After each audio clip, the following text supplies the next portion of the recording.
Hey guys, how you doing? Good. Try to help you.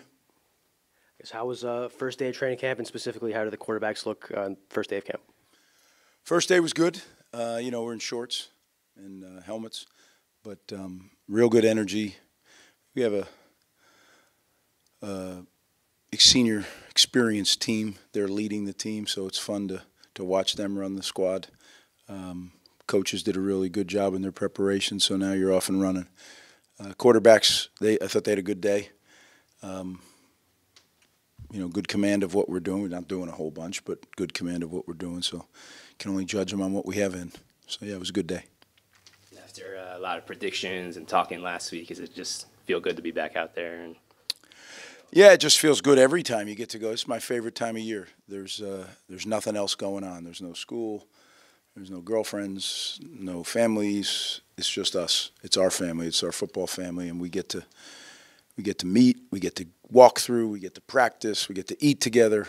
I think each team is formulated in the summer and then in training camp. And as I've said many times, you have to have a great winter to have an opportunity to have a great spring. You have to have a great spring to have an opportunity to have a great summer. And then you have to have a great summer to have an opportunity to have a great training camp. And if you can have a great training camp, you can have if you can go 4 for 4, then you can have a pretty good season. Right now we're 3 for 3, so we need to make sure this is a great training camp. Ray, someone you brought in from Florida State through the transfer portal on the defensive line, veteran guy, just having that kind of player with his experience and what he's done there, just what kind of a boost do you think that'll be for the defensive line? Well, as I've told you before, we use the portal to fill needs. We felt we had a need, and Malcolm was the perfect guy for our scheme. He's become part of our team. We're different. We do things differently than Florida State. So he needed to get into our groove, and over the course of the spring and summer and winter, he did that, and he looks at home now.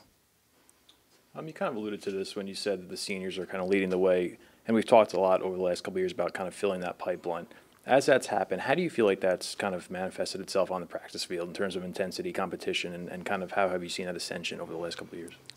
Oftentimes things don't get to the staff. They're taken care of by the players beforehand. But if it does get to the staff, there's immediately guys that are there to pick them up and let's go. Let's get this not, because there's one thing about our program is it's very, very clear what's expected. The standard is the standard, and nothing else will be accepted. So if someone dips below it, it's going to get noticed and called out, and then it's up to everybody to get it fixed. What's the biggest thing that stood out to you about this wide receiver group so far, and what do you hope to see through training camp? Well, to start, I think we have some real competition, some real depth in the room, and now they got to go compete. And you win, you compete, and you earn your touches. And as a receiver, you can never really guarantee that the ball's going to come to you because the coverage has something to say about that. But there is a guarantee. If you're not on the field, you can't catch the ball. So that's the competition that is important. I guess just to continue on the wide receivers, what's part of your process for evaluating who gets the touches, and how do you kind of performance? Yeah, strictly everything here. You give us the best chance to win, you're going to be the first receiver. Second best chance, you're the second. Third best, third, all the way down. We usually get 7 to 8 guys ready to go each week. So that's the battle right now, to be one of those 7 or 8 that are quote unquote up. What are your expectations of Ethan Kaliakmanis this season, and what are the specific areas you hope that he improves from quarterback play from years past? Yeah, expectations are like they are for every player, to be the best player that he can be every day. Go out and chop the moment every day. I don't really get into the results. The results usually take care of themselves. As long as the process, the effort, the focus is right, everything else will take care of itself. And I'm confident Nathan's going to do that. That's who he is. You have 8 returning starters on defense coming into this year. How does that set the tone for training camp? Because you guys had one of the best defensive units in the country last year. Well, there's high expectations. They know that. We know that. But what we did in the past means nothing today. You have to chop the moment today. And that's what the entire group of them are talking about, and that's what the coaching staff's talking about. We've, expanded things a little bit, deleted some other things. through study. So, there's enough new stuff to keep it. But we always talk about a beginner's mentality. I don't care how many years you've been doing it. You enter meeting one, you should be taking notes as if you're a freshman or rookie. And that's the standard.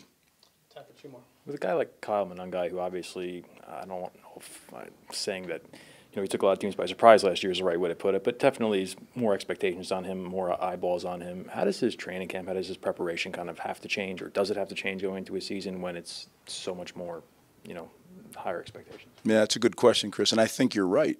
He did come out of nowhere. There was no expectations for Kyle Monangai. I was watching a game, like a mid-season game, and he might have been 5th or 6th in the league in rushing, and you hear the color commentators talking about him if he's just another guy. Then you watch a game 4 or 5 weeks later, and they're talking, oh, here's the top rusher in the league. And, that's the nature of sport, right? Everybody does this. Kyle doesn't need to change his preparation one bit. He's an elite preparer, and he needs to continue to be an elite preparer. So what's, incrementally, can he get that much better? Yeah. That's what we try to do every day is go out and just, if you chop the moment, you're going to get better. If you start looking at your results, that's when you start to trip. Last question. Big picture. In the future, it seems like roster construction is going to be a big deal with all the changes that are coming. Number 105 has been floated a little bit in terms of a roster cap. What does that mean for Rutgers, and what's just your overall opinion on walk-ons and how that's affected by what would be a 105? Yeah, it's part of a much bigger decision, right, Patrick? But it is a great question because it's going to change a lot, and I'm really disappointed. I think it's awful because you look at walk-on football players, they've been such a critical part of the game of college football. There's so many great traditions. And then look at our program, right? We have a wall outside our weight room, walk-ons that became captains. And several of them went on and played in the NFL. Gary Brackett, what a story. Captain of the Indianapolis Colts Super Bowl championship team, right? Was a walk-on here. But you go down the list, Sean O'Hara, right? Tremendous player. Multiple Super Bowl rings. Walk-on. People will say, well, there's 105 roster limit and you can give scholarships up to 105 if that goes through. I'm not sure those guys would have gotten a scholarship if it was 105, right? That's where I get a kick out of everybody who thinks this recruiting is a science. It's more of an art form than a science. You're dealing with young people that are developing. So, when I was 16, you were 16, and you were 16, we all had different levels of maturation. It changes. Some guys bloom late. And those guys will not have the opportunity to do it at this level. Now that they will go down in level now. There'll be I think our roster's somewhere in the low 130s. So you do the math, right? That's 29, 28, 27 guys that will not have the opportunity to be at Rutgers and play Rutgers football. And that, to me, is I'm sad about it. But I understand I understand what's going on. I'm not naive, but I just wish it didn't have to be that way. It's a fallout of the big picture, right? It's unaccepted consequence of the. Yeah, I guess it's an unintended consequence, but I don't know. I wish, again, I'm living in a Pollyanna world here. I wish all of this, I've said it so many times. Back in 2001, I wanted players to be able to get paid. Instead, we couldn't give them cream cheese with their bagels, right? If we could have done this together, collaborated on it, and done it in a smart way, we wouldn't find ourselves here. But it's been a stubbornness and an elitist attitude that now, you know what, you're getting told what to do. So it's a shame. But again, I've said to you guys many times, if you don't like it, ... change it or change the way you think about it. Well, I can't personally change it, or I would. The only way I can change it is stop coaching. Well, I love coaching. I love being at Rutgers, so I'm not going to do that. So I got to change the way I think about it. So all I've been doing now is it's heading to 105 is start thinking about, okay, what's our strategy to make Rutgers the best program we can at 105? That's all I can do right now. I wish I could change it, Pat, but I can't.